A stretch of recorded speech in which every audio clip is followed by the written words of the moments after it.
Allahumma sholli ala Muhammad.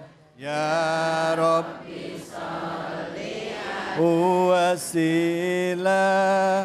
Allahumma sholli ala Muhammad.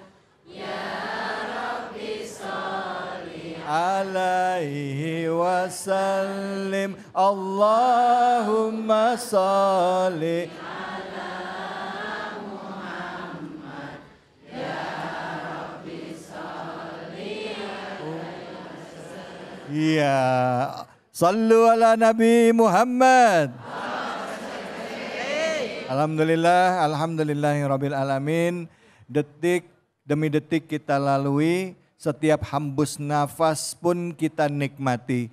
Dan tentunya dalam setiap hembusan nafas itu harus ada rasa syukur kita atas segala nikmat yang Allah berikan kepada kita. Karena kesempatan hidup di dunia ini adalah kesempatan untuk membawa bekal nanti kelak di alam akhirat kita. Banyak-banyak menebar kebaikan, bagaimana kita memperbaiki diri semasa hidup itu juga yang akan menentukan bagaimana akhirnya kita ke depan. Tadi kita sudah sempat membahas pemirsa mengenai adab dan juga keilmuan. Mana yang lebih dulu, adab atau ilmu? Apakah ilmu bisa menjadikan kita manusia yang lebih beradab? Atau justru kalau kita punya adab bukan berarti kita juga harus memiliki ilmu. Nah ini kita akan bahas lebih dalam bersama dengan guru-guru kita karena bahasannya tadi sudah cukup banyak dari surah Abasa ayat 1 sampai ayat 16, 17 sampai 23 tadi udah kita bahas. Sekarang kita kasih kesempatan sama ibu-ibu yang mau curhat lagi. Bu, yang mau curhat siapa? Silakan angkat tangannya. Waduh banyak, silakan ibu.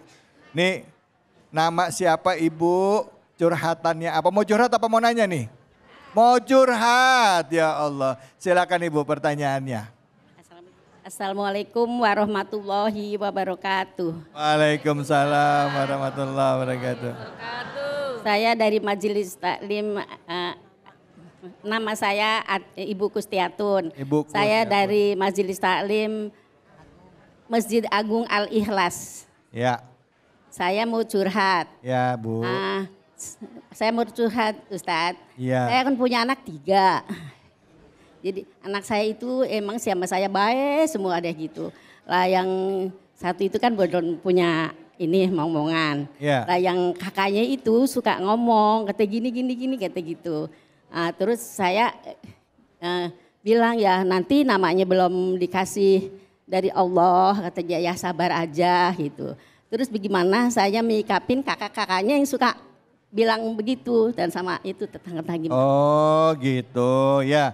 Jadi dari 3 anak. Waalaikumsalam warahmatullahi wabarakatuh. Waalaikumsalam warahmatullahi wabarakatuh. Jadi dari 3 anak, dari anak-anak ibu ada 1 yang belum punya keturunan, belum punya anak. Nah yang lain kakak-kakaknya suka yang ngomongin gitu ya. Mungkin ngomonginnya deketin mic-nya kenapa Bu? Tetangga juga pada begitulah. Oh tetangga pada nanyain, emang orang kan suka gitu ya Bu ya? Bu, saya nikah. Bu, belum nikah ditanya kapan? Nikah. Udah nikah ditanya kapan? Anak. Udah punya anak ditanya anaknya kapan? Nikah. Kapan nambah? Kapan sekolah? Kapan nambah? Silakan Ustadz, mungkin curhatan ibu bisa dibahas sama Ustadz Zaki Mirza, silakan. Baik, ya emang begitu siklus hidup ya, seperti yang Ustadz David bilang. Yang jomblo datang ke pernikahan ditanya sama emak-emak, nenek-nenek. Lo kapan neng, kawin neng, gitu kan. Nah giran pas datang takziah nganterin jenazah ke makam, si yang gadis tadi ketemu lagi sama si nenek tadi. Gantian nanyanya, nenek kapan nyusul nek, gitu kan.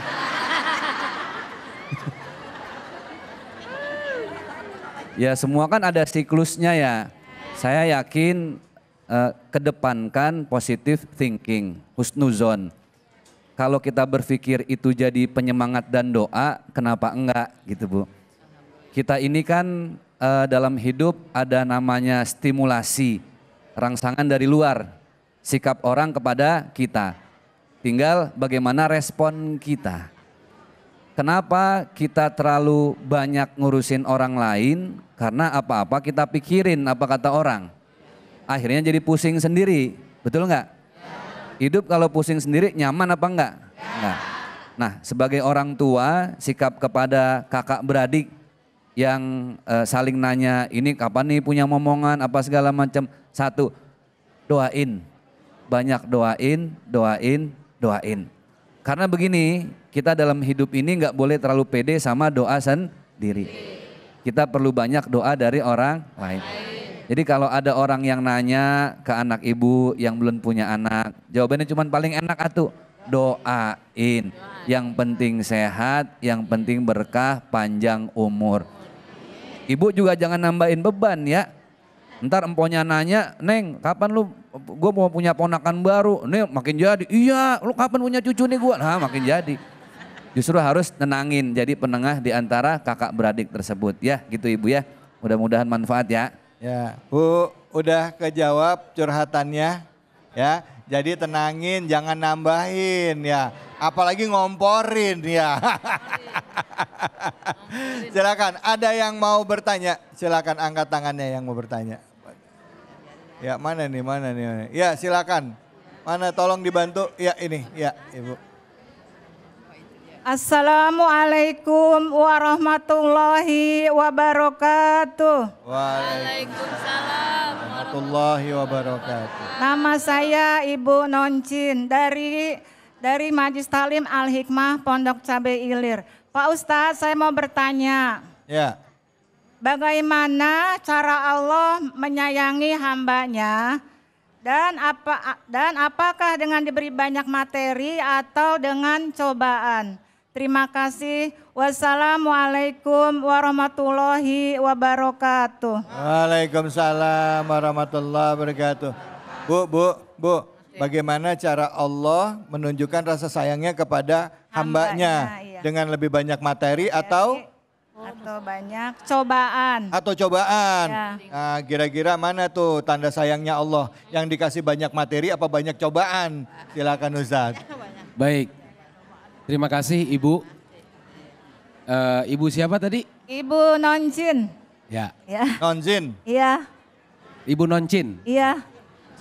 Baik Ibu, ada sayang Allah yang berupa rahmat, ada sayang Allah yang berupa laknat.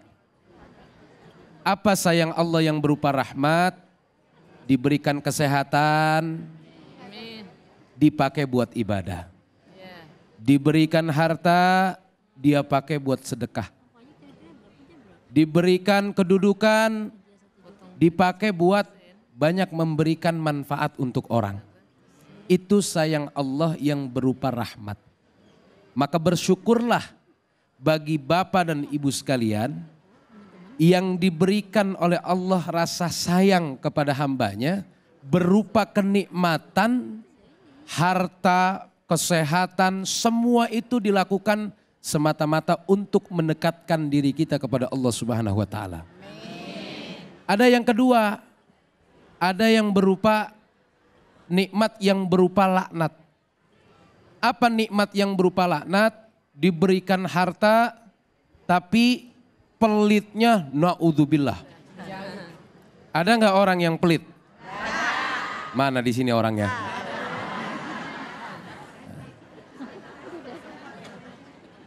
Banyak orang yang diberikan nikmat oleh Allah berupa harta tapi pelitnya Masya Allah. Rumahnya gede, mobilnya mewah, sawahnya banyak di mana-mana. Tapi pelitnya Masya Allah. Mudah-mudahan kita nggak termasuk tuh. Diberikan kesehatan oleh Allah, nikmat kesehatan tapi nggak pernah dipakai buat ibadah. Nggak pernah dipakai buat ngaji, nggak pernah dipakai buat sholat. Itu nikmat yang berupa laknat. Ada nikmat yang berupa rahmat, ada nikmat yang berupa laknat. Oleh karenanya ujian itu pasti ada dalam hidup. Tetapi yang perlu digarisbawahi adalah bahwa setiap ujian yang Allah berikan kepada kita hambanya, sebetulnya nggak bakalan melebihi batas kemampuan kita. La yukallifullahu nafsan illa Jadi Allah tidak akan memberikan ujian kepada hambanya di luar batas kemampuan kita. Di luar batas kemampuan hambanya. Setiap ujian yang Allah berikan pasti bakal ada jalan keluarnya.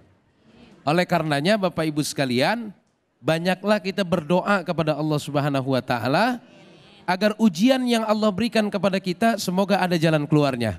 Dan kita berdoa kenikmatan yang Allah berikan mudah-mudahan bukan nikmat yang berupa laknat tetapi nikmat yang berupa rahmat.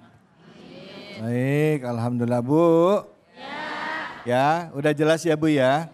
Jadi kadangkala bentuknya itu bukan sebuah kenikmatan.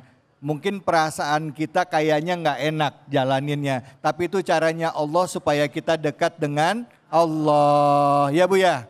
Ya Bu ya? Bu? Nah sekarang saya mau tanya nih sama Ustadz. Ustadz tadi kan di surah Abasa ya. Allah itu berfirman di ayat ke-17 disebut Qutilal insanu ma akfarah. Di situ tafsirnya atau terjemahannya itu celakalah manusia alangkah kufurnya dia. Kenapa Allah di situ mengatakan manusia itu celaka dan kufur? Apa yang coba diingatkan oleh Allah dan kenapa kok kata-kata tersebut itu begitu tajam sekali ya? Apa yang diperbuat manusia sampai Allah harus mengingatkan di ayat-ayat selanjutnya adalah awal mula kejadiannya manusia itu tercipta. Silakan Ustadz Fadl. Ya. Baik, kita ini kan Bu diciptakan sama Allah dari setetes air yang hina. Berarti kita sebagai hamba Allah ciptakan sumbernya dari tanah. Ketika kita diberi kesempatan hidup oleh Allah, jantung yang berdetak, nadi yang berdenyut, kaki yang bisa melangkah, Allah sedang menunjukkan bahwa itu tanda-tanda kebesaranku. Maka ada ayat lain yang berbunyi yang kita hafal semua guru ya. La in syakartum la azidannakum. In kafartum inna azabi. Janji Allah itu kalau kita bersyukur. Nah syukur ini kan diambil dari bahasa Arab asyukru. Asyukru. Ibu kalau ngasih sesuatu ke orang Arab bilangnya apa?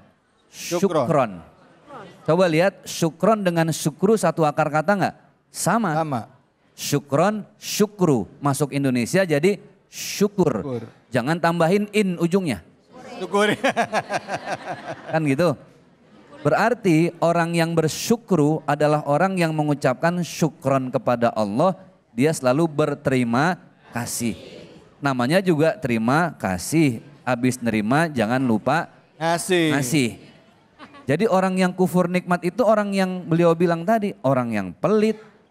Orang yang gak pernah mau jadi ahli manfaat, apa-apa dikekep sendiri. Orang semakin ngekep sendiri semakin sering sakit hati.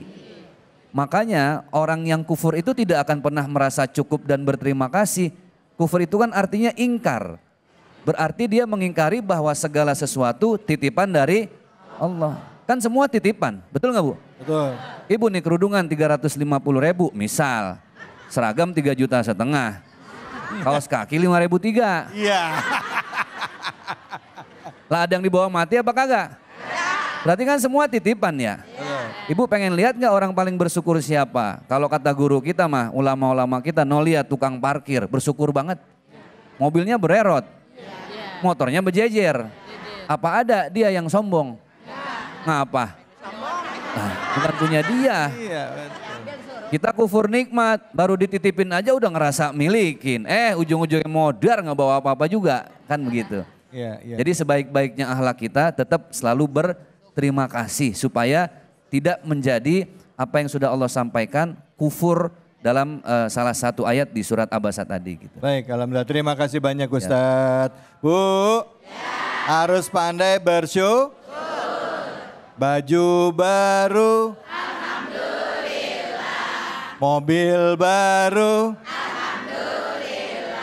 Suami baru. Bilangin lakinya ya. Suami baru alhamdulillah. Saya bilangin bapak loh. Lah kata ibu-ibu lah situ mancing. Masya Allah. Baik, banyak hal yang kita bahas. Mohon maaf kalau kita bergurau supaya tidak terlalu tegang ya. Intinya adalah kita banyak-banyak untuk mensyukuri nikmat Allah. Kecil, tapi kalau kita syukuri insya Allah nanti akan memberikan keberkahan yang banyak. Yang sedikit bisa jadi banyak. Dan yang paling penting hati kita jadi lebih lapang, lebih enak. Jangan kemana-mana, kita habis ini akan ngaji bareng sama guru kita yang pendiam banget. Yang kalem banget. Kiai Munawir ngaji. Hanya di Cahaya Hati Indonesia.